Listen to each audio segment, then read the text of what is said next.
when we say love yourself, see, all of you have got what we might call a negative self also. There's a negative side to all of you, which Western psychologists will call the shadow self. We call the negative side. Because there's a slight difference in the term and the contents. Now, each of you, for example, have you not spoken lies? So many lies. Average lies per day 60, any human being. But would you like to accept that you are a liar? No. And sometimes planned lies, because survival. I'm not blaming you, I'm just telling what is happening there.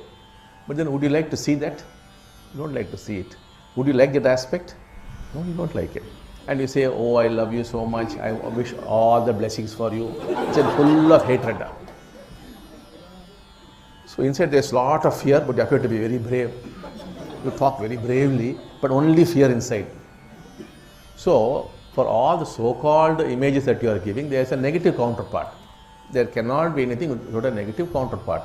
You have jealousy, anger, hatred, violence, lust. You pretend to the most peaceful man in the world, while you will be plotting his death and secretly hoping a lorry will go over him, he will be destroyed. But say, I wish you good luck. This negative side you have put under the carpet, and it is hiding there. It's in the unconscious. There it is thinking. From there it is creating all the trouble for you. When we say love yourself, we are telling love that. Love that doesn't come, no? A terrible thing. You are hating it. You are hating it, you are afraid of it, you dislike it, you pretend it is not there. It is like getting married to some lady somewhere and saying, oh, I don't know about her, she is not my wife. Similarly, it is all there. This side is yours. No human being can be on this planet without this negative side. It is just not possible. So, who are the great people? The Mahatma Gandhis, and let us say the Ramanas, the Buddhas. What is their basic journey? They know it is there, and they accept it, and they love it. Whereas you don't see it, you don't accept it, you don't love it. You are running away from it all the time, or pretending it is not there. So the journey on spirituality is the first and most important journey. You dig up all these things, remove the carpet, bring it out. It is so, that's all. You can't, you are helpless, powerless people. Nobody has got any power or anything. We only imagine we have got. It is there. It is dominating you, it is crushing you.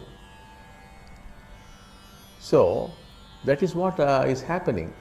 So, you must dig up and come to terms with it. We can't do anything about it, because that contamination is there, like air is contaminated, consciousness is contaminated. It is there. You are only pretending as though it is not there. And the journey on spirituality is, you first say, yes, I am this, and confront it. And then you see a miracle will take place. That miracle, you find out what it is. So, this is what we mean when we say, love yourself.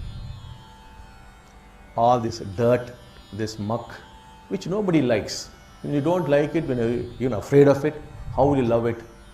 But then it is possible to love it and say, yes, it is so. It is there. What can you do about it? You can't do anything about it. So that is what we mean by saying, love yourself.